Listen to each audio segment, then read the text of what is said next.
चंदन का तिलक लगाएंगे तो हम भक्त कहलाएंगे। ना ना ना बाबा, हमारे यहाँ शिव महापुराण की कथा कहती है ये भक्ति का दिखावा नहीं। हम माला पकड़ कर बैठे रहेंगे 24 घंटे तो भक्त कहलाएंगे। ना ना ना, ये भक्ति नहीं है हमारी।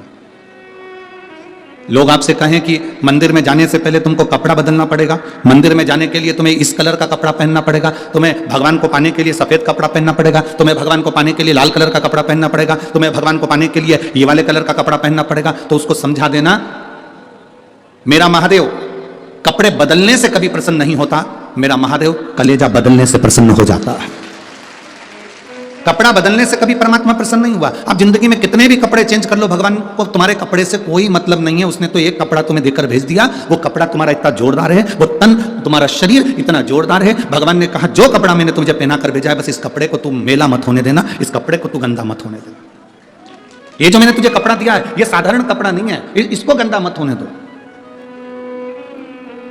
तुम जिस कपड़े को पहने रहते हो वो कपड़ा गंदा हो जाता है, कोई गंदा करके चले जाता है तो तुम्हें गुस्सा आएगा कि नहीं आएगा? चलो जाने दो, तुम यहाँ बैठे हो, कोई चाय की ट्रे लेकर आया और तुम्हारे ऊपर ढोल दे, तुम्हें गुस्सा आएगा कि नहीं आएगा? बोलो बोलो, जम के बोलो जरा।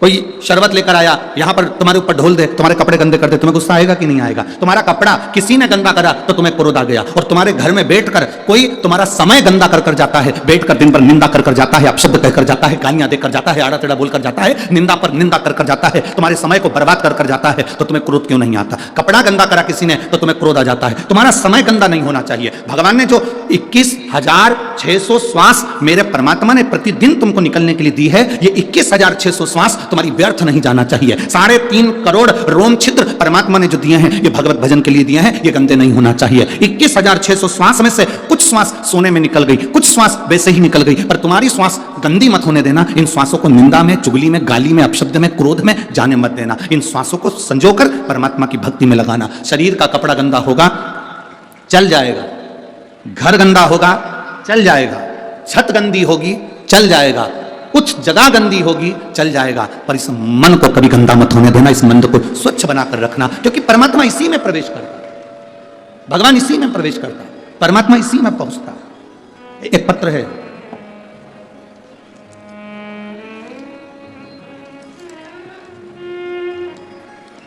मेरा नाम अमित कुमार है, मैं अंबाला कैंट का निवासी हूं। कहीं बैठे हैं अमित जी तो हाथ हिला सकते हैं। आप वहीं हैं? आ जाइए, आओ, आ जाओ, आ जाओ।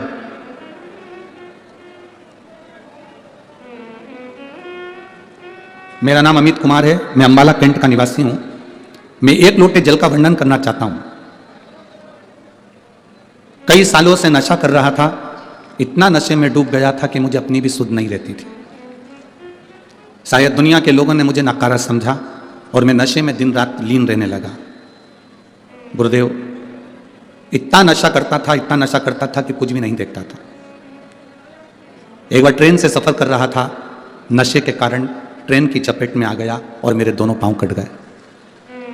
एक्सीडेंट हो गया, मेरी दोनों टांगे कट गई। अब दोनों टांगे कट गई तो बड़ा तकलीफ में रहा। सोच लिया था कि अब मरना है, अब जिंदा नहीं रहना। जब पांव चले गए, मरना। आपकी पहली बार कथा सुनी, केवल मोबाइल पर किसी ने क्लिप भेजी थी, उस रील को मैंने सुना और उस दिन मैंने विचार करा, आपने उस रील में कहा था कि चाहे दुनिया की कितनी भी तकलीफ आ जाए पर मरना नहीं है, छाती पर मोम डालना है। ये आपने उस कथा में कहा था। गुरुदेव, उस रील ने मेरे को बल दिया और मैंने पहली बार उसी दिन संकल्प कर लिया कि आज के बाद नशा नहीं करूंगा, और पूरा नशा छोड़ दिया। जब 24 घंटे में नशे में रहता था तो मैंने नशा छोड़ा, और अब मेरे पांव कट गए थे तब मैं करता क्या, मैंने विचार करा कि शरीर को अब छोड़ देता हूं। पर आपने जब क्लिप में कहा, एक छोटी सी रील में आपने कहा कि मरना नहीं, कितनी भी समस्या हो, छाती पर मूंग दलना पर मरना मत, तब मैंने सोच लिया कि मेरे पांव चले गए तो क्या हुआ, मैं मेहनत पूरी करूंगा। और मैंने मेहनत करी और बाबा की कृपा से आपका नाम लेकर, शिव का नाम लेकर, मैंने एक छोटी सी बुक की स्टेशनरी डाली। और बाबा का मैं क्या गुणगान करूं गुरुदेव, शिव शिव है। जब मैं नशे में रहता था मेरे पास अठन्नी नहीं थी, और मेरे पांव जाने के बाद मैंने नशा छोड़ा, और जब मैंने स्टेशनरी डाली, उस स्टेशनरी को डालने पर मेरी बेटियां दोनों से स्टेशनरी को करने लगी। पहले तो स्टेशनरी चलती नहीं थी तो बेटियां भी रोती थी, पापा कुछ नहीं है, अब हम करें क्या। हम उनको बल देते थे, सियोर वाला महाराज कभी झूठ नहीं कर सकता, शिव पुराण कभी झूठ नहीं कर सकती, तुम चिंता मत करो, दिल लगाओ उस स्टेशनरी में। और मैं और मेरी बेटियां जब स्टेशनरी चलाने लगी, आज बाबा की कृपा से हमको बाबा ने सब कुछ दे दिया गुरुदेव, और मैंने मरने का भी अब वो विचार छोड़ दिया। मैं बाबा को यहाँ धन्यवाद देने आया हूँ।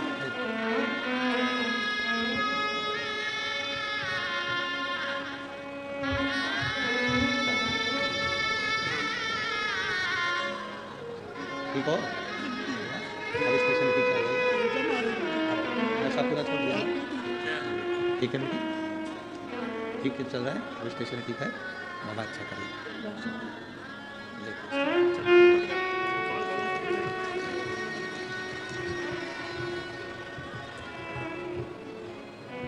पत्र में लिखा है गुरुदेव,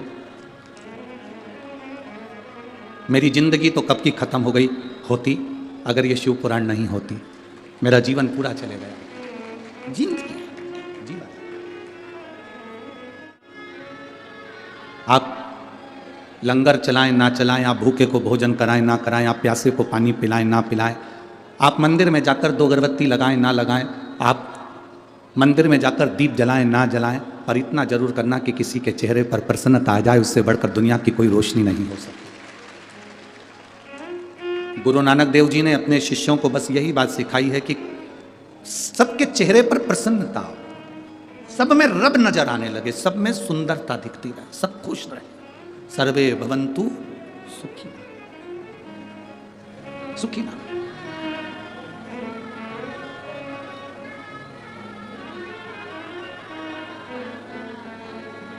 जियो। मैं पूरे भारत और विश्व के लोगों से कहूंगा, इस व्यक्ति से एक बल भी ले लो, पांव चलेगा पर हिम्मत नहीं तोड़ी, शिव पुराण पर अटल रहा, शिव महापुराण पर अटल रहा कि बाबा कहा है झूठ नहीं कह सकता। और फिर निवेदन करूंगा, शिव महापुराण की कथा, आज शिवरात्रि है, शिवरात्रि के दिन इतनी जरूर कहूंगा कि शिव महापुराण की कथा सीहोर वाला पंडित प्रदीप मिश्रा कभी नहीं बाँचता, शिव महापुराण की कथा तो वो बाबा आकर बाँचता है और आप सुनते हैं। प्रदीप मिश्रा की कोई सामर्थ्यता नहीं है कि वो शिव पुराण की कथा बाँच ले, वो तो वो खुद आता है कुबेर भंडारी, कुबेरेश्वर महादेव, और बाँच कर चले जाता है। जिसने भरोसा कर लिया उसकी जिंदगी संवर जाती है, और जो नहीं कर पाया वो रह जाता है। इसमें हमारी कोई सामर्थ्यता नहीं है, इसमें आपके विश्वास की सामर्थ्यता, इसमें आपके भरोसे की सामर्थ्यता। बोलबम का नारा है, बाबा एक सहारा। आपका विश्वास दृढ़ है। देखिए कथा कितने घंटे की है? 3 घंटे की। हमारा तो इतना सा निवेदन है, अगर मान लो कोई अंदर नहीं आ पा रहा है, ग्राउंडों में जगह नहीं है, दरवाजे बंद है, तो आप दरवाजे के बाहर बैठकर सुन लो, पर समय मत निकलने दो। आज शिवरात्रि की कथा 1 मिनट की भी मत जाने दो, ये झोली भरकर लेकर जाने वाली कथा है जो आपकी जिंदगी को संवार देगी। हम जानते हैं जगह नहीं है, इतना इतना पूरे स्टेडियम में कुर्सियाँ आसपास पूरा ग्राउंड भरा पड़ा है, लोग रोडों पर इकट्ठे खड़े हैं, जगह नहीं, लोग दुकानों में बैठे हैं, दुकानदारों ने अपनी अपनी टीवियाँ चालू कर दी है, वहाँ कथा चल रही है। लाखों की संख्या में आप लोग पहुँचे हैं, कोई साधारण है क्या? स्टेडियम की जितनी कैपेसिटी होगी उतनी तो अंदर आ सकोगे।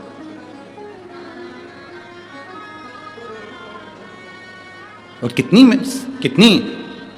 मैं पंजाब की प्रशासन को, पंजाब के मुख्यमंत्री जी को, यहाँ के कलेक्टर, एसपी, कमिश्नर, सबको धन्यवाद देता हूँ। बहुत सुंदर व्यवस्था आपने भटिंडा की कथा में संभाली, बहुत सुंदर व्यवस्था। प्रशासन का एक एक बंदा दिल से सेवा कर रहा है, रोड पर खड़ा है तो भी सेवा कर रहा है, साइड में खड़ा है तो भी सेवा कर रहा है। एक एक बंदे ने बहुत दिल से सेवा करी। यहाँ की नगर निगम, नगर पालिका हो, नगर निगम हो, वहाँ के भी जो कमिश्नर आदि को, वहाँ के जो अध्यक्ष वगैरह हैं, उनको भी साधुवाद देता हूँ।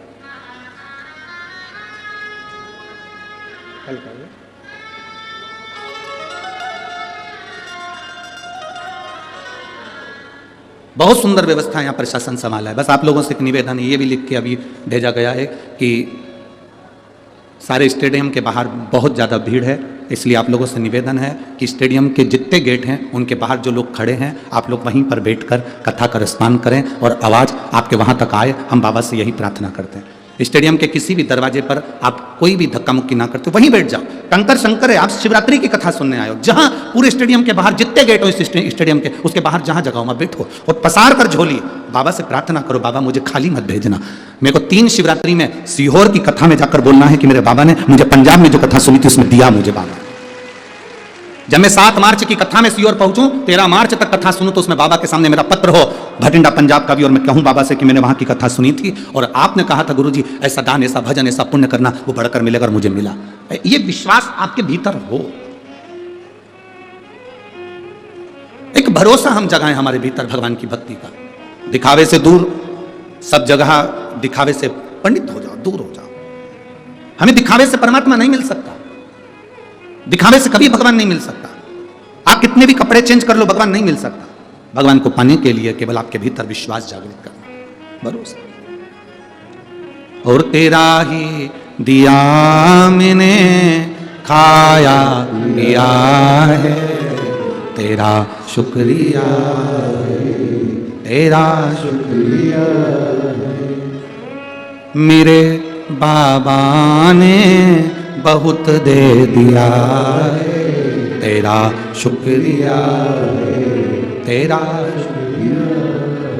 ये जायदाद दी है, औलाद दी है, मुसीबत में हर वक्त इमदाद दी है, तेरा ही दिया मैं खाया पिया है, तेरा शुक्रिया है, तेरा शुक्रिया। जो बोले सो निहाल। एक विश्वास होना चाहिए, एक भरोसा होना चाहिए, एक दृढ़ता होना चाहिए। और जब हमारे भीतर दृढ़ता हो, विश्वास हो, भरोसा हो, तो बाबा क्यों ना मिले, क्यों ना मिले। शिव महापुराण कह रही है, भगवान शंकर का संवाद कर रहा है कि राजा के सामने कह दिया संत ने, दिखावा नहीं होता भक्ति में, भक्ति में दिखावा नहीं होता, भक्ति दिखावे से दूर होती है। और भक्ति में जहां दिखावा आ जाए वो समझ लेना कि भक्ति नहीं है, वो भक्ति नहीं है। भक्ति दिखावे से दूर कर दीजिए। एक बार माता पार्वती भगवान शिव के साथ में बैठी हुई थी, और माता पार्वती जब भगवान देवाधिदेव महादेव के साथ में विराजमान थी, थोड़ी देर बाद भगवान शंकर ने पार्वती जी से कहा मैं भ्रमण कर कर आता हूं, तुम इस नंदन वन का दर्शन कर लो, तुम इस नंदन वन का दर्शन करो, मैं भ्रमण कर कर आता हूं। और नंदन वन किसको कहते हैं, हमने पहले भी कथा में कहा, नंदन वन काशी को कहते हैं। नंदन वन अगर कोई बोले तो समझ लो वो काशी को काशी को कहते हैं। नंदनवन काशी को कहा गया। और भगवान देवाधिदेव महादेव ने कहा कि मैं आप नंदनवन का दर्शन करो, मैं भ्रमण कर कर आता हूं। शिव जी भ्रमण के लिए निकल गए, भगवान शंकर भ्रमण के लिए निकले, और नंदनवन का दर्शन माता पार्वती जी कर रही थी। थोड़ी देर बाद आकर बाबा देवाधिदेव महादेव बैठ गए।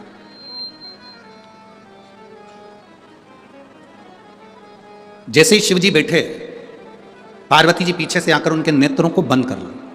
जैसे ही नेत्रों को बंद करा, नेत्र का स्पर्श माता पार्वती जी के हस्त कमल से हुआ। आंख बंद करते से उनकी आंख से एक आंसू निकल गया। उस आंसू से एक बच्चे ने जन्म ले लिया जिसका नाम अंधकासुर हुआ। क्या नाम है उसका? अंधकासुर। उस बच्चे ने जो जन्म लिया उसका नाम अंधकासुर था।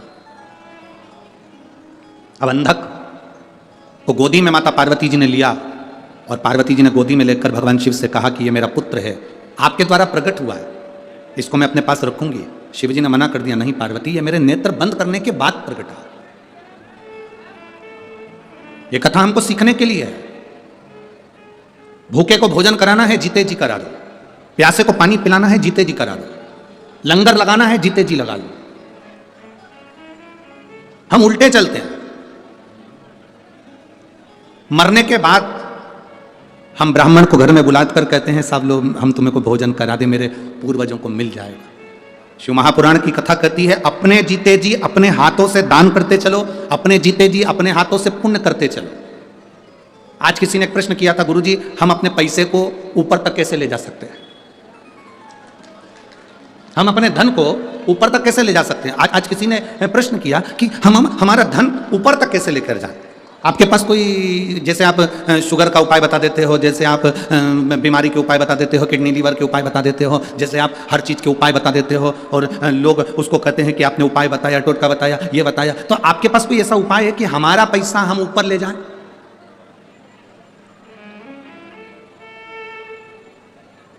अब प्रश्न करने वाले ने कोई गलत प्रश्न नहीं किया है। क्या आपने बताया कि बुखार में ऐसा कर लेना, फीवर आए तो ऐसा कर लेना? हमारे धन को हम ऊपर कैसे लेके जाएं, उसका कोई उपाय बताओ। तो हमारा निवेदन है, जिसने प्रश्न किया उसको हाथ जोड़कर निवेदन है कि पैसे को ऊपर ले जाना है तो पैसे का पुण्य बना। पैसे का अगर पुण्य बन गया तो पैसा तुम्हारे साथ नहीं जाएगा, पर पैसे का जो तुमने पुण्य बनाया है वो पुण्य तुम्हारे साथ चला जाएगा। अब पैसे का पुण्य कैसे बनेगा? हमने किसी को भोजन कराया, हमने लंगर लगाया, हमने किसी को दवाई दिलाई, हमने किसी को औषधि दिलाई, हमने किसी के साथ दे दिया, हमने किसी के साथ अच्छा कर दिया, ये हमारे पैसे का पुण्य है। ये पुण्य अपने साथ जाने वाला है। धन हमारे साथ नहीं जाएगा, पर पैसा हमारे साथ नहीं जाएगा, पर पुण्य हमारे साथ जाएगा। अरे मत बुरे कर्म कर बंदे वरना पछताएगा, भगवान की आंखों से तू बच नहीं पाएगा, तू बच नहीं पाएगा। अरे ओ अज्ञानी मत कर। पैसे का पुण्य बनाइए। अगर भगवान धन दे, और ऐसा नहीं है कि भटिंडा में किसी के पास धन की कमी होगी, मेरा बाबा भोलेनाथ देने वाला बैठा है, कोई कमी आपको नहीं रखेगा। पर पैसा यदि भगवान ने दिया है तो उस पैसे का पुण्य बनाओ। पैसे का पुण्य कैसे बनता है? ये शिव महापुराण की कथा सिखा रही है। मैं माननीय अमरजीत जी मेहता जी को, उनकी धर्म पत्नी को, उनके बच्चों को, उनके पूरे परिवार को, उनके भाई बहन जो भी हैं और उनके माता पिता आदि जितने भी हैं, मैं उनको बहुत बात देता हूं। आपने पुण्य बनाया है और ये सब पुण्य बनाने की सामर्थ्यता होना चाहिए। ऐसे पुण्य बनाने की सामर्थ्यता होना चाहिए कि अपने धन को अपन सही जगह लगा। ये पूरा पंजाब, ये पूरी भटिंडा नगर का शहर इस कथा के लिए बहुत समय से इंतजार कर रहा था। बोलो री जी सही बात है कि गलत है? बहुत समय से इंतजार कर रहा था। जैसे प्यासे को पानी पिलाते हैं और प्यासा तृप्त हो जाता है, इस कथा को आप भटिंडा में लेकर आए और आपने इतना अरेंजमेंट करवा कर ये कथा को करा, इन सब की प्यास बुझाई, इसका पुण्य आपके खाते में जाता है, इसका पुण्य आपके खाते में जाता है।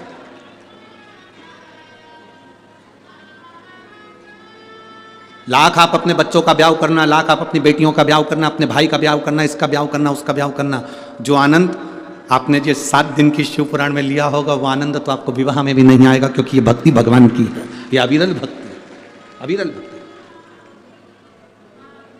और भगवान अगर धन दे तो कहना मेहता जी अब एक बार कथा की ऐसी कृपा करना कि हम भी कदम से कदम मिलाकर एक बार फिर शिव महापुराण की कथा अपने भटिंडा में करा सके, ऐसी कृपा। और दया की ना होती जो आदत तुम्हारी, दया की ना होती जो आदत तुम्हारी, तो सोनी रहती अदालत गरीबों के दिल में जो जगह तुम ना पाते, तो किस दिल में होती इबादत तुम्हारी। आपके मन में जो भाव हो उसको श्रेष्ठ बनाइए, श्रेष्ठ। जब श्रेष्ठ भाव प्रकट होगा तो शिव अपने आप प्रकट होगा, अपने आप। शिव को मिलने में देरी नहीं। भाव की शुद्धता रखना, शिव भाव की शुद्धता। शिव महापुराण की कथा कर रही है, भगवान शंकर का संवाद कर रहा। पार्वती जी ने जैसे हाथ रखा बालक उत्पन्न हुआ, उस बालक को उन्होंने लिया, उसका नाम अंधकासुर हुआ। शिव जी कह रहे हैं पार्वती इसको पुत्र मत मान,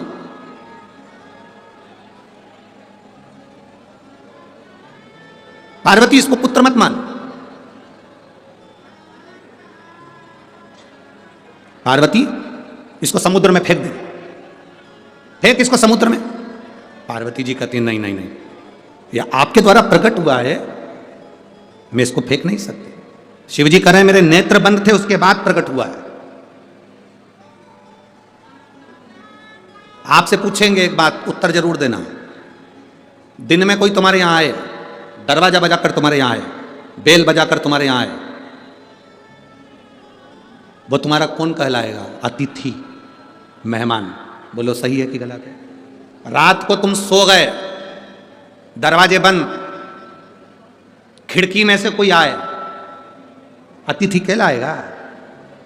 चोट्टा, वो अतिथि नहीं कहला, वो चोर कहलाएगा। दिन में आता, बेल बजा कर आता, दरवाजा बजा कर आता, हम उसको चाय भी पिलाते, भोजन भी कराते, अतिथि का आदर भी करते। अतिथि देवो भव। अब रात को आ रहा है, सब सो गए, खिड़की तोड़कर, दरवाजा तोड़कर पीछे से आ रहा है, तो वो अतिथि नहीं, वो चोर है। शिव जी कह रहे हैं मेरे नेत्र खुले होते और मैं इसको प्रकट करता तो मैं अपना पुत्र मानता, परंतु मेरे नेत्र बंद हो गए थे, तब ये प्रकट किया, ये मेरा पुत्र नहीं है, ये असुर है, फेंक दे इसको समुद्र में, इसको समुद्र में फेंक।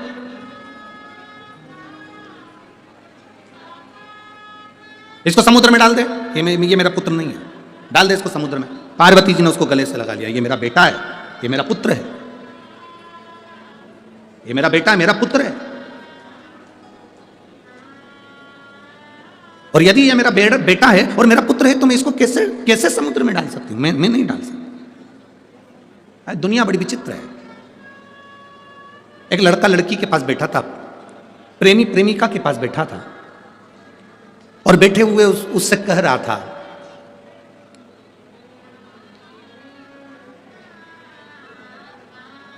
प्रेमी प्रेमिका से कह रहा था, तेरी आंखों में मुझे पूरी दुनिया नजर आती है, पूरी दुनिया नजर आ रही है, तेरी आंखों में मुझे पूरा जहान दिख रहा है, पूरा जहान। एक पास में व्यक्ति बैठकर रो रहा था, वो व्यक्ति इसके पास आकर बोला, भैया, ए भैया, बोलो, आपको आपकी इस प्रेमिका की आंखों में पूरी दुनिया नजर आ रही है, 2 दिन से मेरी भैंस खो गई है, तुम ढूंढ दो उसका एड्रेस का। एक कहना, एक बात अपने सामने प्रकट कर देना एक अलग प्रसंग हो जाता है कि किसी ने कह दिया, एक लड़की लड़के से बोली कि तुम चिंता मत करो, एक बार अपनी शादी हो जाए पूरे घर को स्वर्ग बना दूंगी। अब लड़का समझ भी नहीं पा रहा कि वो कह रही है एक बार शादी हो जाए पूरे घर को स्वर्ग बना दूंगी। जब घर स्वर्ग बन जाएगा तो रहने वाले सब, जम के तो बोलो जरा, स्वर्ग वासी, तुम एक बार बस शादी हो जाने तो मैं सारे घर को स्वर्ग बना दूंगी। इतनी बड़ी बड़ी बात लोग करते हैं, इतनी बड़ी बड़ी बातें। तुम बोलोगे जैसा मैं पूरे घर को स्वर्ग बना दूंगी, जो कह रही है ना घर को स्वर्ग बना दूंगी, 25 मेहमान घर में आ जा, कह दो कि खिचड़ी बना दे तो नहीं बना, छोला भटूरा बना दे तो नहीं बना, और घर स्वर्ग बनाने चले, तो इतनी बड़ी बड़ी बात क्यों कहना। शिव महापुराण के अंतर्गत संत, साधु, सन्यासी, तपस्वी, साधक, उपासक, एक असली गुरु, एक साधक, एक उपासक, एक संत कभी बड़ी बात नहीं करता। शिव महापुराण कभी बड़ी बात नहीं कहती कि शिव पुराण ने यह करा। शिव पुराण तो ये कहती है जिसने बाबा पर भरोसा करा उसका कार्य। एक पत्र है, देखिए,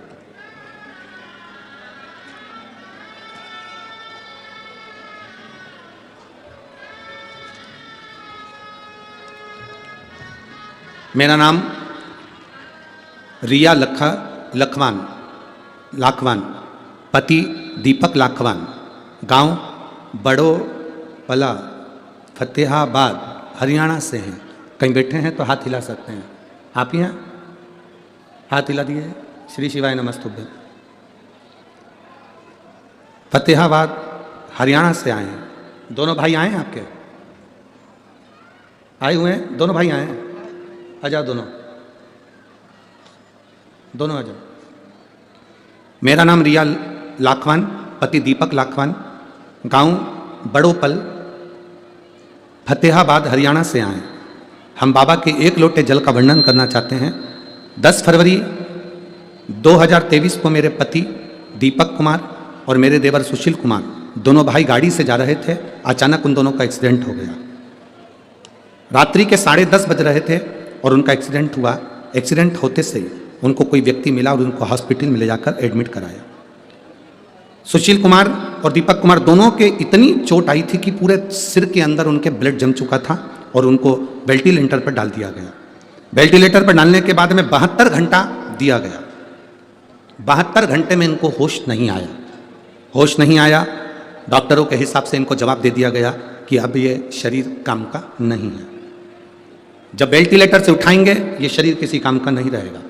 72 घंटे भी निकल गए, सारा समय निकलता गया। ऑपरेशन की तैयारी होगी, भेजे को खोला गया, सिर को खोला गया। सिर को खोलकर उसमें जो ब्लड जमा हुआ था, डॉक्टरों के हिसाब से इन दोनों की याददाश्त पूरी जाना है और पूरी याददाश्त इन लोगों की ऑपरेशन हुआ करना पड़ेगा। वैसे ही इनकी याददाश्त चली गई। दोनों भाइयों की याददाश्त चली गई। दोनों कोमा से थोड़े से बाहर आए, पहचानते नहीं थे, पड़े रहते थे, जिसका फोटो मैं लगा रही हूँ। आप फोटो भी एक बार दोनों भाइयों का देख लीजिए। जितने लोग टीवी पर देख रहे हैं टीवी पर, जितने लोग एलईडी पर देख रहे हैं एलईडी पर, और जितने मोबाइल पर देख रहे हैं मोबाइल पर, दोनों भाइयों के फोटो देखिए कि दोनों याददाश्त नहीं है, शुद्ध नहीं है, एक बॉडी की तरह बस केवल पड़े हुए हैं। आप लोग अगर देखेंगे तो दोनों के फोटो में आपको दिखेगा कि दोनों पड़े हुए हैं और दोनों पड़े हैं, किसी काम के नहीं। इधर की आवाज क्यों नहीं करते बाबा? तो उधर थोड़ा सा खोल के रखो। दोनों भाइयों का अगर आप फोटो देखेंगे तो आप टीवी के माध्यम से देखेंगे, दोनों किसी काम के नहीं। आखिरी में गुरुदेव, किसी ने कहा कि इनका शरीर तो काम नहीं कर रहा, याददाश्त भी चली गई, शरीर किसी काम का नहीं बचा है, होश जरूर है पर शरीर काम का नहीं है। एक बार सीहोर जाते हैं, वहाँ से कंकर शंकर की पूजन करके रुद्राक्ष लेकर आते हैं और वो प्रयोग कर देखते हैं। हम सीहोर गए, रुद्राक्ष लाए, तांबे के कलश में गलाते, शिव जी को चढ़ा देते, उस पानी को इनको पीने को देते, थोड़ा थोड़ा इनके चेहरे पर लगा देते, थोड़ा थोड़ा इनके शरीर पर लगा देते। मैं बाबा का क्या गुणगान करूं गुरुदेव, आज बाबा की कृपा से दोनों उठ बैठे हैं और दोनों का शरीर काम कर रहा है और दोनों की याददाश्त वापिस आई है। हम बाबा को नमन करने के लिए आए हैं। बस एक ही प्रार्थना है, इस व्यासपीठ की बेलपत्र का बड़ा महत्व सुना है, इसलिए निवेदन है एक बेलपत्र मेरे भाइयों को जरूर दें। ये बाबा की विनती। शिव तत्व आ रहे हैं, शंभु त्रिकालदर्शी है शंकर, कैलाशी है।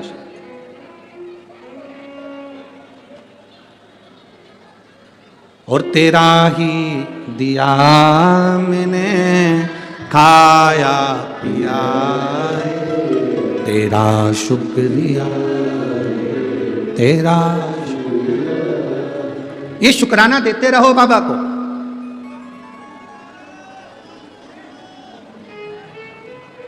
आवाज नहीं जा रही है उधर। शुक्राना देते रहिए, शुक्रिया करते रहिए। जब आप शुक्राना करेंगे, शुक्रिया करेंगे तो कृपा भी करेगा महाराज, कृपा भी करेगा। शिव तत्व कह रहा, एक विश्वास, एक भरोसा, एक दृढ़ता, यह हमारे जीवन को सार्थक बनाती है। एक विश्वास, भरोसा, दृढ़ता हमारे जीवन को सार्थक बनाती है। अब घर के 2 बेटे हैं और वो घर के दोनों बेटे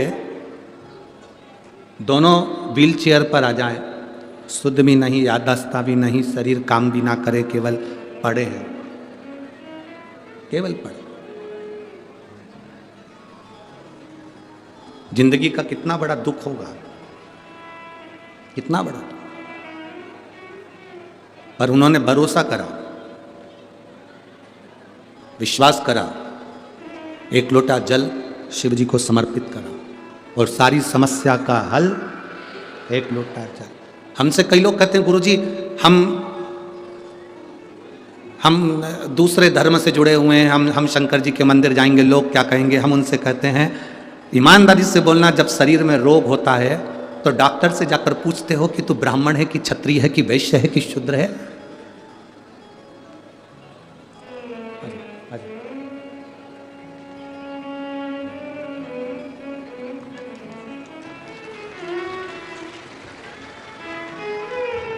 ठीक है बाबू, आराम है शरीर के। रो नहीं बाबू, रोते नहीं, आप तो खुश हो ना, बाबा ठीक करे इसको। रोना नहीं, अब तो बाबा सब अच्छा करा है तो ये भी अच्छा करा, खुश हो, समझो, आंसू पोंछ कर जाओ बाबा के यहाँ ना, बड़े खुश होकर जाना चाहिए। शिव ने अच्छा कर दिया, इससे बढ़कर क्या चाहिए। चाहिए शंभो, बेलपत्र दिया है ना, उनको देना है ना, दोनों को, ठीक है शंभो। अरे खाली ना जाता कोई दर से तुम्हारे, खाली ना जाता कोई दर से तुम्हारे, मैं भी खड़ी हूँ नन्ही बाएं बसा, अपने हृदय से लगा लो, गिरा जा रहा हूँ, उठा लो,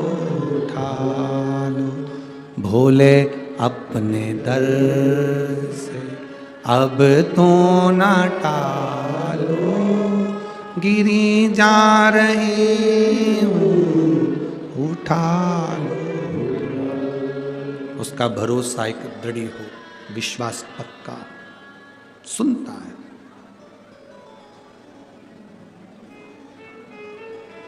शंकर की कथा कर रही है, ये मेरे नेत्र बंद करने के बाद प्रकट हुआ, फेंक दे समुद्र के अंदर ना। बाबा आपका पुत्र है, पुत्र, हम पुत्र की स्वीकृति करते हैं पर हमारे सामने प्रकट हुआ होता, नेत्र बंद करने के बाद प्रकटा है ना, यह श्रेष्ठता नहीं है। जो एक बार भगवान की एक एक अविरल भक्ति को जान जाता है, वो पहचान जाता है कि शिव तत्व है क्या। आज ये पूरा स्टेडियम भरा पड़ा है, स्टेडियम के बाहर भी जितने लोग अंदर हैं उससे ज्यादा स्टेडियम के बाहर भी खड़े हुए हैं, बैठे हुए हैं। आप दिल से कथा सुन रहे हैं, शिवरात्रि का आप कथा भी सुन रहे हैं, स्मरण भी कर रहे हैं, लंगर भी चला रहे हैं, दान भी कर रहे हैं, पुण्य भी कर रहे हैं। तारीख लिख कर रखना, 7 मार्च को वापिस मिलेंगे और बताना कि बाबा ने हमको 3 शिवरात्रि पूरी होने पर हमने जो दिया था उससे अधिक दिया कि नहीं, हमने जो दान करा, हमने जो लंगर चलाया, हमने जो मांगा बाबा से। भले हम टीवी के सामने बैठकर कथा सुन रहे हो, भले हम मोबाइल के सामने कथा सुन रहे हो, मेरे बाबा ने मेरी सुनी कि नहीं सुनी, उसके स्मरण में आप क्या।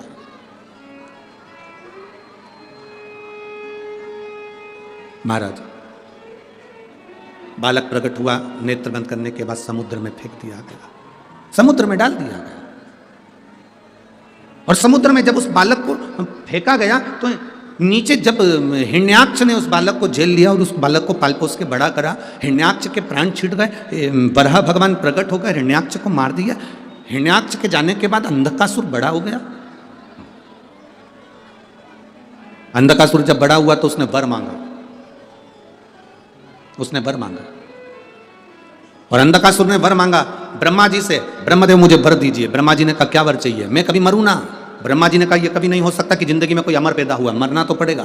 केवल एक शिव, इस मृत्यु लोक का देव अधिदेव केवल एक महादेव ऐसा है जो न जन्मा है न मरता है, वो तो एक बिंदु के रूप में, और बिंदु सर्वस्व है, सर्वस्व है बिंदु, सर्वस्व।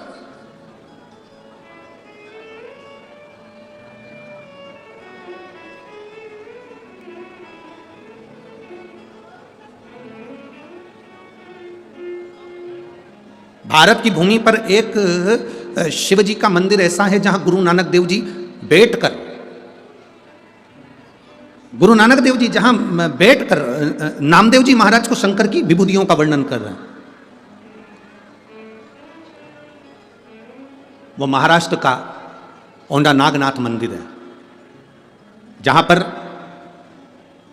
सिख धर्म के लोग भी सबसे ज्यादा जाते हैं और हिंदू भाव भी बहुत अधिक संख्या में, सारे धर्म का व्यक्ति वहां दर्शन के लिए जाता है। जहां पर गुरु नानक देव जी बैठकर स्वयं नामदेव जी महाराज को ज्ञान चर्चा दे रहे हैं। जो नामदेव जी महाराज संत शिरोमणि है, साधक है, उपासक है, संत है, तपस्वी हैं, 2 संत आपस में बैठकर वहां चर्चा कर रहे हैं। संत गुरु नानक देव जी और संत नामदेव जी महाराज।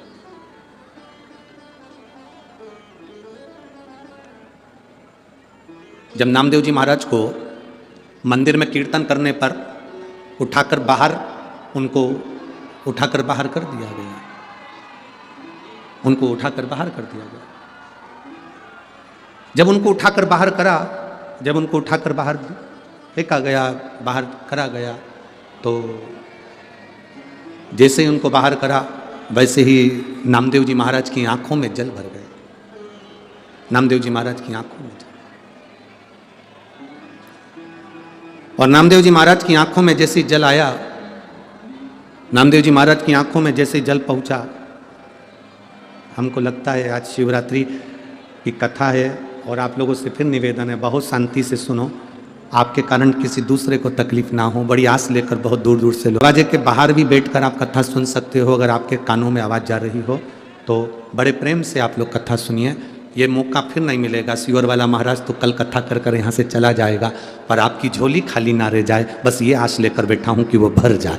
जिस आस से आप लोग आए हैं, अगर दरवाज़ों पर भीड़ है, दरवाज़ा नहीं खुल रहा है क्योंकि भीड़ बहुत ज़्यादा है, लोग खड़े हुए हैं, जगह नहीं है, तो आप लोग बाहर ही दरवाजे के वहीं बैठकर कथा सुनो, वहीं बैठ जाओ, जहाँ जगह मिल रही है वहीं बैठो और कथा का रसतत्व ग्रहण करो। शंभू हर हर बोल बम का नारा है, सारी समस्या का हल। दिल से सुनो बाबू, बहुत बहुत भाव से सुनिए। आप शिव कथा है, उसका लाभ लीजिए। शिव महापुराण की कथा कर रही, भगवान शंकर का संवाद कर रहा। जब नामदेव जी महाराज को मंदिर से बाहर छोड़ दिया गया, जब नामदेव जी महाराज को मंदिर से बाहर कर दिया गया, बाहर गुरु नानक देव जी ने पूछा नामदेव जी से, नामदेव क्या हो गया? बहुत बहुत सुंदर रोचक कथा है, जरा स्मरण करेंगे तो आपके हृदय तक ये कथा पहुंचेगी, आपके दिल तक। नामदेव क्या हुआ? नामदेव जी कहते हैं, मैं मंदिर में नृत्य कर रहा था, शंकर भगवान को रिझा रहा था। मंदिर के लोगों ने, मंदिर के पुजारियों ने मेरे को उठाकर बाहर पटक दिया मंदिर के पीछे। बल देखिए क्या होता है, एक सच्चे सदगुरु का साथ क्या होता है। गुरु नानक देव जी बोले, नामदेव लोगों ने तुझे मंदिर के पीछे लाकर पटक दिया और तू रोने लगा। एक सच्चे सदगुरु का साथ क्या होता है वो देखिए। नामदेव मंदिर के पीछे किसी ने तुझे फेंक दिया और तू रोने लगा। आप और हम में से कई लोग ऐसे हैं, कोई मंदिर जाने से रोकता है तो दिल दुखता है, कोई जल चढ़ाने से रोकता है तो दिल, कोई पूजन करने से रोकता है तो दिल दुखता है। यहां पर इस कथा के मंडप में एक माता ऐसी बैठी हुई है जिसके लड़के की तबीयत खराब हो गई थी, बहुत ज्यादा तबीयत खराब हो गई थी और वो विदेश में थी। विदेश में शंकर जी का मंदिर नहीं, जाने के लिए जल चढ़ाने की परमिशन नहीं, पशुपतिनाथ व्रत करने की परमिशन नहीं। बेटा ऐसी स्थिति में पड़ा हुआ था तो उसने सोचा कि मैं अब शंकर जी का कैसे पशुपति व्रत करूं। बाहर बर्फबारी हो रही थी, उस बर्फ का शिवलिंग बना लिया उसने। बाहर बर्फ का शिवलिंग, रोड पर बर्फ का शिवलिंग बनाया, उसकी पूजन कर कर वहीं पर उसने पहला पशुपति व्रत करा, पहला पशुपति व्रत करा, फिर दूसरा व्रत करा। वहां बर्फ ही बर्फ चारों तरफ थी, उस विदेश में पूरी बर्फ ही बर्फ थी। उसके देश का नाम उसने लिखा बर्फ ही बर्फ। और उसने फिर दूसरा पशुपति व्रत भी उसी शिवलिंग का निर्माण कर दिया बर्फ का। तीसरा पशुपति व्रत भी वही शिवलिंग का निर्माण, बर्फ का शिवलिंग बनाकर पूजन कर ली। और 5 व्रत करे। तीसरा व्रत जब उसका पूर्ण हुआ तो उसका बेटा आईसीयू से बाहर आ गया और अच्छा होकर बैठा। वो मां यहां बैठी होगी जिसने पत्र लिखा, बर्फ का शिवलिंग का निर्माण कर दिया, मंदिर नहीं जाने दिया तो बर्फ का शिवलिंग, बर्फ का शिवलिंग। आप जहां पूछोगे उसको। गुरु नानक देव जी ने नामदेव जी से कहा, तुम इतनी सी बात के लिए रो रहे? सच्चे गुरु का सानिध्य यही होता है कि रोना नहीं है, रोना नहीं। एक पत्र है देखिए, चंचल शर्मा, भटिंडा की रहने वाली हूं। कहीं हैं? आप ही हैं? एक बार हाथ हिला दो ऐसा। मैं चंचल शर्मा भटिंडा की रहने वाली हूं। गुरुदेव, मेरे पति का लीवर 5 साल से डैमेज था, पूरा डैमेज लीवर है। सभी डॉक्टरों ने जवाब दे दिया था कि ये कुछ महीने के मेहमान हैं। डॉक्टरों ने जब जवाब दे दिया कि कुछ महीने के मेहमान हैं, इनकी आयु केवल 2 से 3 महीना बताई गई थी। और डॉक्टरों ने हाथ ऊंचे कर दिए क्योंकि 5 साल से लीवर बेकार था, पूरा लीवर डैमेज था, दवाइयाँ भी असर नहीं कर रही थी। गुरुजी, मेरी पड़ोसन के कहने पर मैंने पहली बार आपकी कथा सुनी और मेरा विश्वास जागृत हुआ। आप कहते हो कि सीहोर का रुद्राक्ष केवल रुद्राक्ष है, मैं कहता हूं सीहोर की कुबेरेश्वर धाम की भूमि भी शंकर की भूमि से कम नहीं, कैलाश पर्वत से कम नहीं है। मैं बाबा को वहां विनती कर आई, गई, एक रुद्राक्ष लेकर आई और बाबा को मैं वो रुद्राक्ष पानी में गलाकर शिव जी को चढ़ाने लगी। बाबा, मैं बाबा का क्या वर्णन करूं, आज मैं कथा के पंडाल में बैठकर सौभाग्यवती होकर मैं बाबा को धन्यवाद देती हूं। जहां डॉक्टरों ने 2 से 3 महीने दिए थे, आज मेरे बाबा ने लाज रख ली और उनका पूरा लीवर काम करना प्रारंभ कर दिया। मैं बाबा को यहां धन्यवाद देने के लिए आई हूं। आप ठीक हैं बाबू? एक बार हाथ हिला दो। श्री शिवाय नमस्तुभ्यम। बैठिए। मैं बठिंडा की रहने वाली चंचल शर्मा, बठिंडा से। शिव तत्व है वो, घटी है। भजन कभी कम ना करिए। तो उन्होंने एक लाइन लिखी है, आप हमारे बठिंडा में आए, यह हम सबका सौभाग्य है, यह हम सबका आनंद है। ये हम नहीं आए, ये तो कुबेरेश्वर महादेव मेरा, भोलेनाथ मेरा, काशी विश्वनाथ मेरा, शंभू मेरा, त्रिकालदर्शी, कैलाशी, अविनाशी यहाँ पहुँचा और उसने कृपा करी। और मैं तो कहूँगा माननीय अमरजीत जी मेहता जी को धन्यवाद दूंगा और पूरी प्रशासन को, पूरे बांके बिहारी सेवा समिति को धन्यवाद दूंगा जिन्होंने इस पवित्र कथा का लाभ आप और हमको दिया है। संपूर्ण संपूर्ण। अब जवाबदारी आपकी और हमारी है कि हम कितना ग्रहण कर रहे हैं। अब जवाबदारी आपकी और हमारी, हम कितना ले रहे हैं इसको, शिव पुराण को, ये हमारे ऊपर। अरे अंध का सुर को समुद्र में डाल दिया था, उसने वर मांगा, ना नीचे ना ऊपर, कहीं मेरे प्राण ना जाए, मैं मरूं ना। जन्म लिया है, मृत्यु जरूर आएगी। कोई ये मत समझना कि सीहोर वाला महाराज कुछ कर देगा तो हमारी मौत नहीं आएगी, बीमार नहीं पड़ेंगे या स्वास्थ्य खराब नहीं होगा। ये तो पूर्व के कर्म का हमारा दंड है जो हमको भोगना है, चाहे आप हो चाहे हम। आपका पेट दुखता है तो हमारा भी दुखता है, आपका सिर दुखता है हमारा भी दुखता है। बस विश्वास पक्का करा है, इसलिए दुख मालूम नहीं पड़ता, कब आकर निकल जाता है और परमात्मा संभाल लेता है। कब आएगा कब संभालेगा पता नहीं पड़ेगा। एक भरोसा जब दृढ़ होता है ना, एक लड़की ने लिखा कि मेरी माँ ने ज्योतिषी को पत्रिका दिखाई, पत्रिका में उन्होंने बता दिया था कि मेरी सरकारी नौकरी नहीं लगेगी। उस बेटी ने पत्र में लिखा।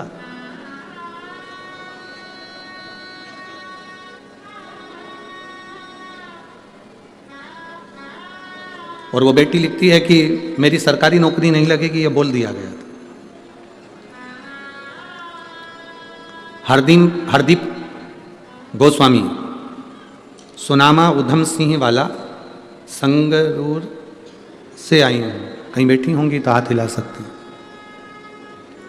हरदीप गोस्वामी, वासी सुनामा उधम सिंह वाला, संगरूर से आई हूँ, मेरा मोबाइल नंबर ये है, कहीं बैठी हो तो हाथ हिला सकती हैं।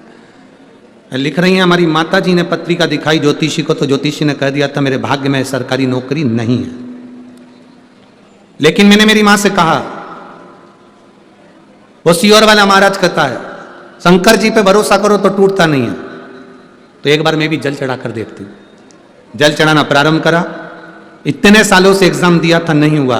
अब की बार बाबा का एग्जाम दिया और बाबा की कृपा से मेरी सरकारी नौकरी लगी। मैं बाबा को यहाँ धन्यवाद देने के लिए। शिव तत्व है, योग घड़ी शंभु है क्या? अच्छा, हाथ हिला दो दीदी एक बार। हाँ, कैमरे वालों को आप दिख गए हो? हाँ दिख गए? हाँ ठीक है। हाँ एक बार हाथ हिला दो। ठीक है ठीक है, दिख गए, बैठ जाओ। श्री शिवाय नमस्ते। ज्योतिषी कह दिए सरकारी नौकरी नहीं लगेगी, पर दुनिया का सबसे बड़ा ज्योतिषी एक है जिसने समय बनाया, नक्षत्र बनाए, घड़ी बनाई, काल बनाया, उसी को लोगों ने महाकाल कहा। अकाल मृत्यु वो मरे जो काम करे चंडाल का, और काल उसका क्या बिगाड़े जो भक्त हो महाकाल का। जो शिव का उपासक है उसे क्या सोचना, क्या विचार करना।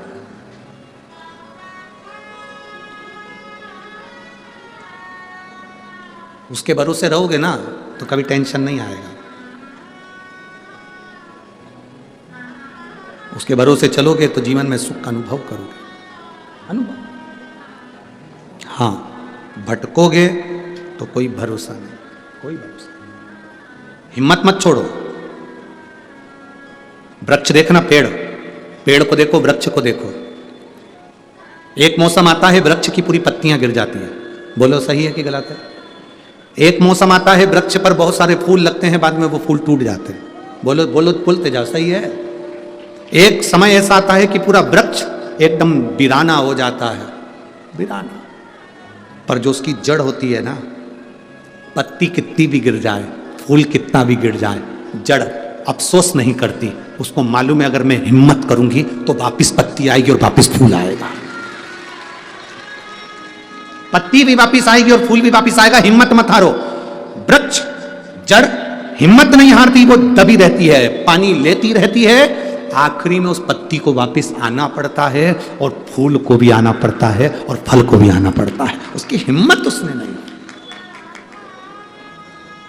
कोई ने कह दिया तुम्हारी नौकरी नहीं लगेगी, कोई ने कह दिया तुम्हारी बीमारी ठीक नहीं होगी, कोई ने कह दिया तेरा लीवर कभी बेकार हो गया, ठीक नहीं होगा। इसमें लिखा उस बहन ने 5 साल लीवर बेकार और डॉक्टर ने कह दिया 2 से 3 महीने की जिंदगी, बस 3 महीना बहुत हो गया। तो क्या हम मान लेंगे कि हमें मरना है? हम मान ले कि हम मर गए ना। इतनी जल्दी हिम्मत नहीं हारना। इतनी जल्दी अगर हिम्मत हार गए तो काहे की जिंदगी फिर आपकी। भटिंडा पंजाब की कथा से एक सीख लेकर जाना। भले मैं छोटा काम करूं, बड़ा काम करूं, पर मैं मेहनत करूंगा। दुनिया हंसेगी ना, हंसने दो। कुबेरेश्वर बाबा का नाम लेकर, कुबेर भंडारी का नाम लेकर इतनी मेहनत करूंगा कि एक दिन मैं भी अपना पत्र लिखकर व्यासपीठ पर भेजूंगा कि मेरा भी व्यापार मेरे बाबा ने संभाल लिया। कर्जा हो गया, कई लोग कहते हैं मेरा बहुत कर्जा हो गया, मैं मर जाऊं तो अच्छा। काहे को मरना? तुम मर जाओगे तो कर्जा खत्म हो जाएगा। फेल हो गए तो सोचा कि मैं मर जाऊं तो क्यों मरना? आज सीए का रिजल्ट आया है, आज सीए का रिजल्ट आया है। आशीष के पास इतने मैसेज आए हैं कि बाबा ने हमारे बेटे को पास कर दिया, हमारी बेटी को पास कर दिया। कोई प्रसन्न हो रहा है, कोई आनंद में डूब रहा है। जो बेटे, जो बेटियां सीए में सिलेक्ट हो गए, पास हो गए, हम उनको बधाई देते हैं। पर जो रह गए, जिनका सब्जेक्ट रह गया, 1 सेम रह गया या 2 सेम रह गए, घबराना नहीं है, बिल्कुल मत घबराओ। फिर मेहनत करो, फिर पढ़ाई करो, इतने दिल से पढ़ाई करो और आखिरी में जब एग्जाम के लिए जाओ तो बाबा को एक बेलपत्र लगा कर जाओ, फिर निकलोगे। इतनी जल्दी हिम्मत मत हारना कि मैं रह गया या मैं कुछ। निकलेंगे भी, कुछ रहेंगे भी। पेड़, वृक्ष की जड़ अगर सोच ले कि मेरे ऊपर फूल नहीं है, मेरे ऊपर पत्ती नहीं है, अब तो मैं रेहूं नहीं तो अच्छा, सूख जाऊं तो अच्छा, नहीं। उसका बल देखिए, वापिस पत्ती लेकर आ जाती है, वापिस फूल लेकर आ जाती है, पानी को रखती है।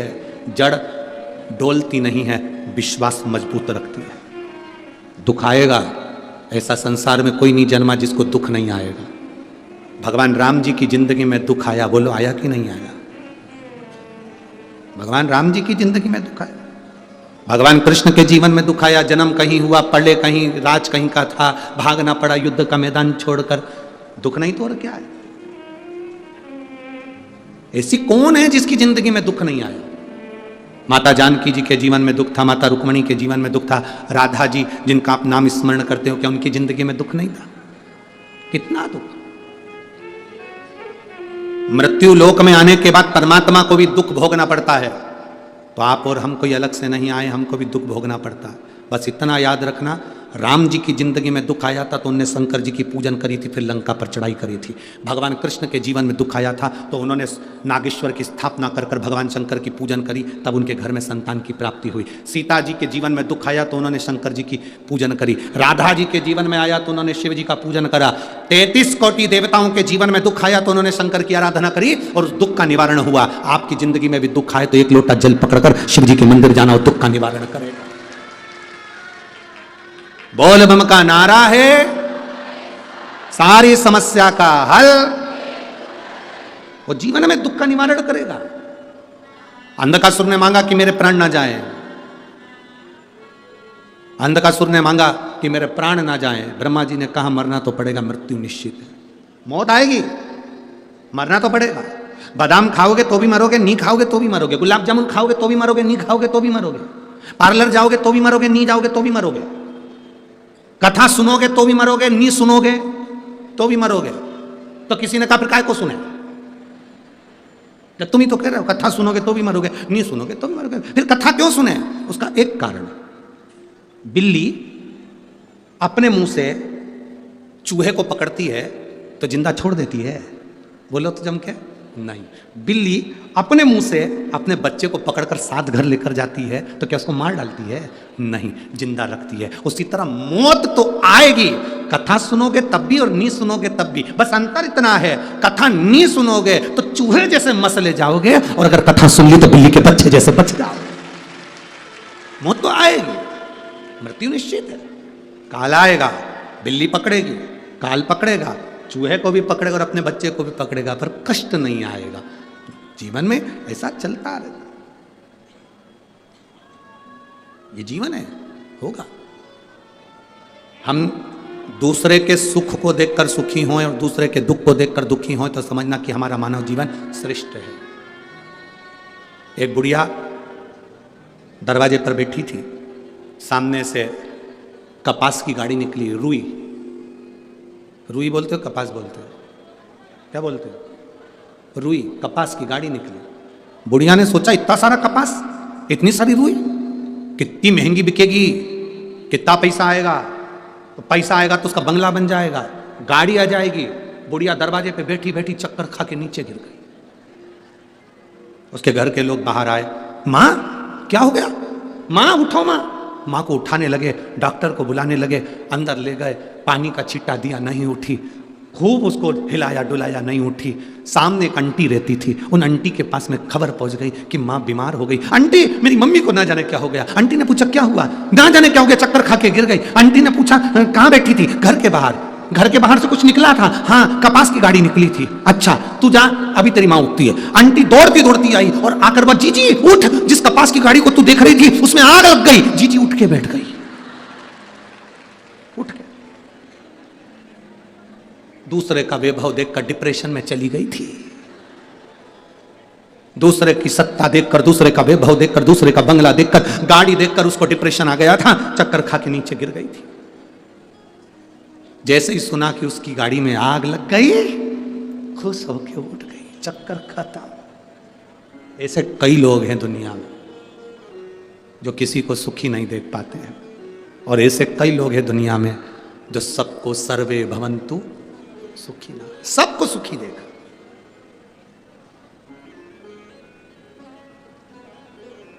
अरे लुटा दिया भंडार काशी वाले ने, कर दिया माला। जो सबके लिए सोचते हैं। शिव महापुराण किसी एक व्यक्ति के लिए नहीं है, शिव महापुराण सबके लिए। कई लोगों के मन का प्रश्न रहता है, गुरुजी बड़े बड़े महाराज हों भी सबसे मिलते हैं, बड़े बड़े महात्मा हों भी सबसे मिलते हैं, बड़े बड़े गुरुजी भी सबसे मिलते हैं, तुम अनूठे पैदा हुए किसी से नहीं मिलते। हम उनसे पूछते हैं मिलकर करेंगे क्या? जो कुछ बोलना है व्यासपीठ से बोलेंगे। आपके दुख का निवारण हमारे पास में नहीं है, आपके दुख का निवारण केवल शिव महापुराण के अंदर है। और शिव महापुराण की कथा जब व्यासपीठ से होती है, वो एक का निवारण नहीं करती, जितने सुनते हैं सबका निवारण करती है और सबकी झोली भरती है। मिल गए क्या? क्या मिलना? तुम्हें तो भगवत भजन की तमन्ना होना चाहिए भीतर, एक तमन्ना। शिव कथा कह रही है, अंधकासुर ने वर मांगा, ब्रह्मा जी ने भर दिया। मांगो क्या चाहिए? मेरे प्राण ना छूटे, मैं मरूं ना। ब्रह्मा जी ने कहा हो ही नहीं सकता, मरना तो पड़ेगा। अंधकासुर को मालूम था ना मेरी कोई मां है ना मेरा कोई पिता है। अंधकासुर ने वर मांगा, जिस दिन मैं अपनी मां को गलत दृष्टि से देखूं उस दिन मेरे प्राण छूट जाए, उस दिन मेरी मौत आए, जिस दिन मैं अपनी माता को गलत दृष्टि से। क्योंकि इसको मालूम था, हिरण्याक्ष ने इसको कहा था तुम्हारी कोई मां नहीं है, तुम्हारा जन्म माता के गर्भ से नहीं हुआ है, तुम्हारी कोई मां नहीं है। इसने कहा, जिस दिन मैं अपनी माता को गलत दृष्टि से देखूं उस दिन मेरे प्राण छूट जाए। ब्रह्मा जी ने तथास्तु कर दिया। जैसे ही वर देना, राक्षसों में यही तो अक्ल नहीं है कि उन्होंने तथास्तु कहा, तभी समझ लेना था कि मतलब मेरी मां जरूर है, नहीं तो ये वर ही नहीं मिलता। ये वर क्यों मिलता? मतलब मां है तभी तो वर दिया है, पर बुद्धि कहां से लाओगे? ये गुस्सा जो होता है ना, गुस्सा, क्रोध, इसमें बहुत अकल होती है। जितनी अकल किसी में नहीं होती उतनी अकल क्रोध में होती है। गुस्से में इतनी अकल होती है, क्रोध में इतनी अकल होती है। यह हमेशा उसी व्यक्ति के सामने आता है जो कमजोर होता है।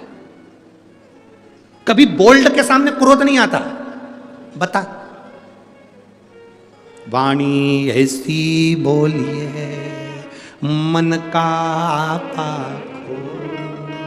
पर आज के जमाने में वाणी ऐसी बोलिए जो जम के झगड़ा होए, पर उससे मत बोलिए जो तुमसे तगड़ा होए।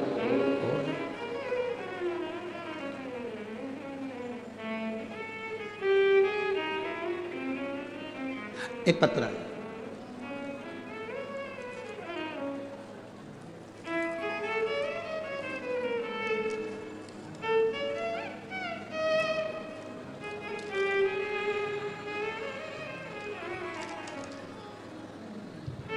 अनुराधा शर्मा, विनीत कुमार, चंडीगढ़ से इनके बच्चे ने पत्र लिखा। मैं 6 साल की बेटी हूँ। गुरुजी अच्छे से सुनो, बोलो। तुम टीवी पे तो 200-250 किलो के दिखते हो। कहाँ बैठी है? पहले तो हाथ हिला दे। अनुराधा शर्मा तुम्हारी बेटी कहाँ है? इधर हाथ तो हिलाए। कहाँ है? दिख गई क्या? अच्छा, हाथ हिला तो एक बार हम भी देख लें तुमको। हाँ, दिख गई हो, ठीक है, धन्य है। हे गुरुजी, टीवी पे तो तुम 150-200 किलो के दिखते हो, पर यहां तो तुम ठीक ठाक दिख रहे हो। ये बताओ, ठंड में सूख गए हो? हे भगवान, अरे जजमान के घर में तो ठंडी ना लगती है रे दादा। ना जाने कौन सा सिस्टम करके रखा है कि वो ठंड को मेंटेन कर रखता है। भगवान की कृपा है। यहाँ भटिंडा में आए तो भगवान की कृपा है। और हमने तो सोचा था भटिंडा के लोग खूब गरम गरम जलेबी और मक्का की रोटी और सरसों का साग, तो यहाँ भले अपन 85 के आए, घर जाते जाते तो 100 हो ही जाएंगे। तुम यहाँ ठीक ठाक दिख रहे हो। ठंड में सूख गए का? नहीं, बिल्कुल जैसे हैं वैसे ही है। तुमने चश्मे से देखा होगा, थोड़ा दूर का लगाया होगा, अब पास का लगाया होगा। बैठो बेटा, श्री शिवाय नमस्ते। बैठिए, आनंद हो। शिव शिव है, ओघड़ी ओघड़ी है, शंभु शंभु है। उसकी भक्ति का कोई तोड़ नहीं। ब्रह्मा जी ने अगर वर दिया है कि तुम जिस दिन माता को गलत दृष्टि से देखोगे उस दिन प्राण छूटेगा, उस दिन समझ लेना था कि मतलब मेरी मृत्यु निश्चित है, मेरी मौत आई। अपने मूल तत्व को समझो कि अपनी मूलता कितनी है। कैंची को ज्यादा सम्मान मिलता है कि सुई को ज्यादा सम्मान मिलता है? जम के बोलिए जल्दी से, किसको सम्मान ज्यादा मिलता है? सुई को। कैंची को कपड़ा काट कर नीचे पटक दिया जाता है, कोई सुई को नीचे पटकता है क्या? नहीं। कैंची को कपड़ा काट कर पांव के नीचे दबा लिया जाता है, कोई सुई को पांव के नीचे दबाता है क्या? नहीं। कैंची को कपड़ा काट कर साइड में रख दिया जाता है, कोई सुई को साइड में रखता है क्या? नहीं। सुई को जब भी रखेंगे तो कोई कपड़े में फंसा कर रखेंगे, इस टोपी में फंसा कर रखेंगे, या किसी कागज में फंसा कर रखेंगे, या किसी कपड़े में उसको संभाल कर रखेंगे, या डब्बी में उसको संभाल कर रखेंगे। कैंची को तो कहीं पे भी टांग दो, यहाँ पटक दो, वहां पटक दो, टांग दो, टंगी रहेगी, पड़ी रहेगी। कैंची कितनी भी सुंदर हो पर वो नीचे ही पड़ी रहती है। सुई छोटी सी, उसकी कोई कीमत नहीं है। 1 रुपए की 2 आ जाएगी, कैंची 1 रुपए में 2 नहीं आएगी, पर सुई की कीमत है। क्यों? क्योंकि कैंची का काम है टुकड़े करना और सुई का काम है जोड़ देना। जो दुनिया में जोड़ता है उसकी कीमत बढ़ती जाती है। जो जोड़ता है उसकी कीमत बढ़ती है। आप जोड़ो, उसकी कीमत होगी। आप किसी को भजन में जोड़ो, किसी के घर में दुख है, आप जाकर के दो, 1 लोटा जल चढ़ाओ, शंकर का नाम लो, श्री शिवाय नमस्तुभ्यम बोलो। अगर जीवन में तकलीफ है भगवान का भजन कर, तकलीफ है शिव मंदिर जा, तकलीफ है एक रुद्राक्ष लेकर आ, तकलीफ है शंकर का अनुमोदन कर, स्मरण कर। आपने उसको कुछ नहीं दिया, एक बल दिया, चिंता मत कर। ऐसी कई बीमारियां हमने देखी हैं, समाप्त तो हो गई हैं। कई बीमारियां लोगों की खत्म हो गई। क्या हुआ? कैंसर हुआ ना, कोई दिक्कत नहीं। लीवर खराब हुआ ना, कोई बात नहीं। किडनी बेकार हो गई ना, कोई बात नहीं। शंकर का भजन कर विश्वास के साथ।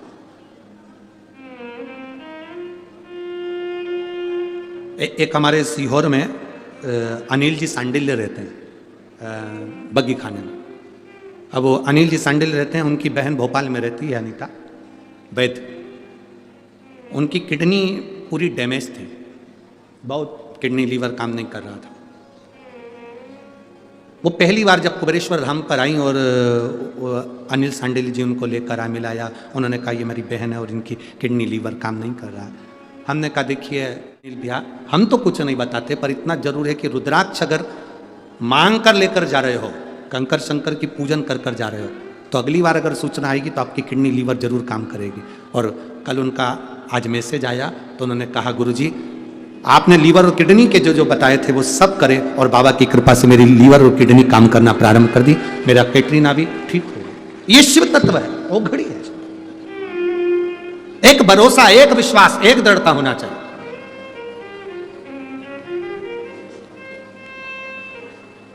एक विश्वास के साथ दृढ़ता प्रबल होना चाहिए। और शंभो शरणे पड़ी मांगू घड़ी रे, दुख काटो दया करी निदर्शन नाको। शंभो शरणे पड़ी मांगू घड़ी रे, दुख काटो दया करी। आप उसकी भक्ति करो। ब्रह्मा जी से वर पाया, अंधकासुर घर आया और उसने उपद्रव मचाना प्रारंभ करा। जिसको मालूम पड़ जाता है कि मैं मरूंगा नहीं, या मेरे ऊपर यह आशीर्वाद है, या मेरे पास ये बल है, वो उपद्रव मचाना प्रारंभ कर देता। उपद्रव। हम आपसे कहना चाहेंगे, कोई बड़ी बीमारी से अगर आप बच गए, भोलेनाथ ने आपको बड़ी बीमारी से बचा लिया, तो एक निवेदन है, उस दिन से संकल्प ले लेना कि अब मेरा जो जीवन है वो मेरे भगवान का है। अब मैं थोड़ा समय भोलेनाथ की कथा में लगाऊंगा, परमार्थ के काम में लगाऊंगा। अब मेरा जो जीवन है वो परमात्मा। एक पत्र है, देखिए।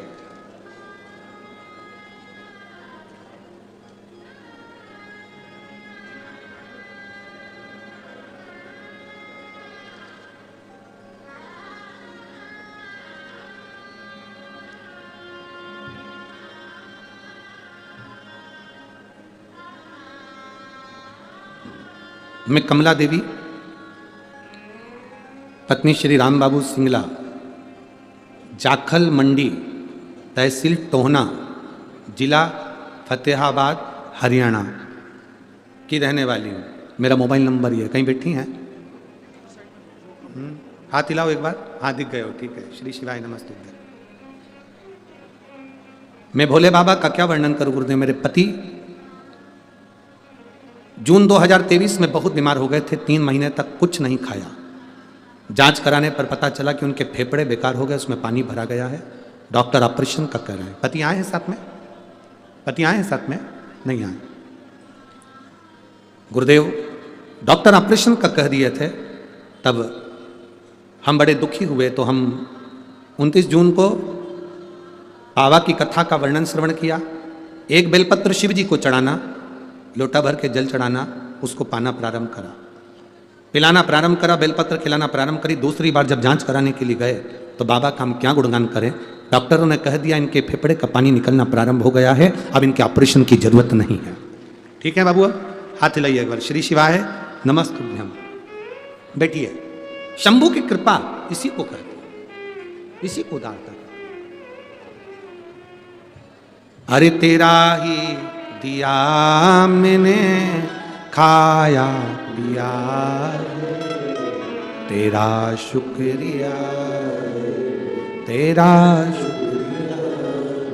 मुझे भोले बाबा ने बहुत दे दिया है, तेरा शुक्रिया है, तेरा शुक्रिया है। ये शिव तत्व है, ओघड़ी है शिव। एक भरोसा आपके भीतर जागृत होना चाहिए, एक भरोसा, एक विश्वास।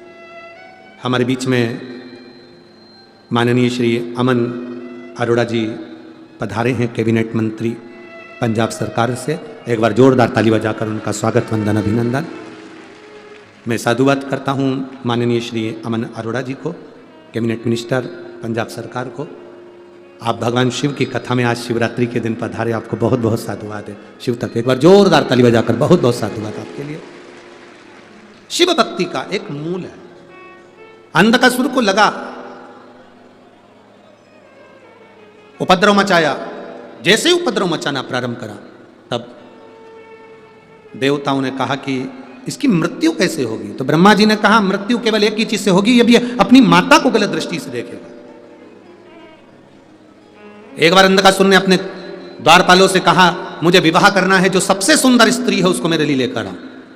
द्वारपालों ने कहा जो सबसे सुंदर स्त्री है वो तो पार्वती है और उनको भगवान शिव लेकर चलेगा। उनका विवाह तो शंकर जी के साथ हो गया, शिव जी के साथ। हाँ, पर मुझे तो विवाह करना है, शिव जी से विवाह हो गया तो क्या हुआ, चलो मैं लेकर आता हूं। और अंधकासुर आज अहम में डूबकर, अहंकार में डूबकर, आसक्ति में डूबकर कैलाश पर्वत पर पहुंच गया। अहम में डूबकर जब कैलाश पर्वत पर गया, अब देखो अंधकासुर को उसके गुप्तचरों ने समझाया कि शिव ओघड़दानी है, उनकी धर्म पत्नी है पार्वती जी, किसी स्त्री पर, किसी नारी पर स्त्री पर नारी पर गलत दृष्टि देना उत्तम नहीं है, ये समझाया, कहा गया। पर सुने कौन कौन? अब कितना कितना लोग समझाए। जैसे एक हाथी होता है ना, उस हाथी को कोई महावत गंगा जी के जल में नहला रहा है, महावत गंगा में स्नान करा रहा है, हाथी को खूब साबुन से मला, चकाचक किया, स्नान कराया और महावत उसको लेकर चला। वो आगे जाकर मिट्टी अपनी सूंघकर अपने ऊपर फेंके तो महावत का कितना दिल दुखे कि बताओ हमने हाथी को इतना नहलाया था, इतना साबुन लगाया, शैम्पू लगाया, इसके बाद भी हाथी ने मिट्टी डाल ली। उसी तरह अंधकासुर को समझाने वालों ने समझाया, अंधकासुर को बताने वालों ने बताया तुम गलत करने जा रहे हो, शंकर जी की धर्म पत्नी है पार्वती, किसी स्त्री पर गलत दृष्टि देना यह उत्तम नहीं है।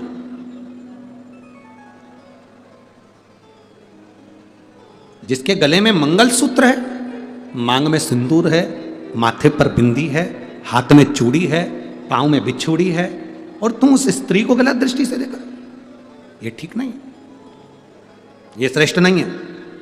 सुना सुना क्रोध आया, बहुत क्रोध। अंधकासुर को इतना गुस्सा आया कि अपने गुप्तचरों के प्राण ले लिए। अच्छा बोलने वाला, अच्छी सीख देने वाला, कई लोगों को बहुत बुरा लगता, ये अच्छा क्यों बोल रहा है, ये अच्छी सीख क्यों दे रहा है, क्यों?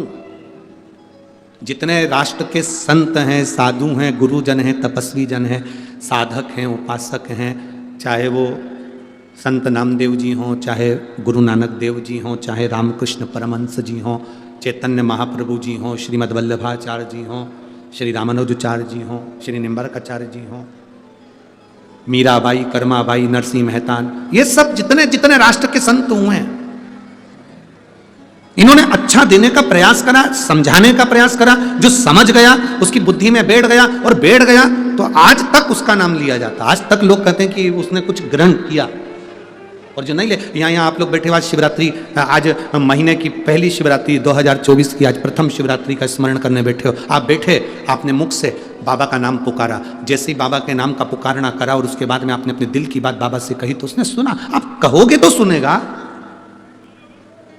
बच्चा रोता है, मां दूध पिलाती है, बच्चा जिद करता है, पिता कॉफी दिलाते हैं। आप परमात्मा के सामने क्यों नहीं रो सकते? आप परमात्मा के सामने क्यों जिद नहीं कर सकते? पर हमारी आदत पड़ी, हम दूसरे के आगे जाकर जिद करते हैं, हम दूसरे के आगे जाकर रोते हैं। पड़ोसन से जाकर कहते हैं मुझे ये तकलीफ है, रिश्तेदारों से कहते हैं मुझे ये तकलीफ है। कभी परमात्मा के सामने जाकर, उसके सम्मुख में जाकर अपनी आंख में आंसू आ जाए तो समझ लेना कि परमात्मा से तुमने अपने दिल की बात कही है। परमात्मा से। श्री शिवा नमस्तु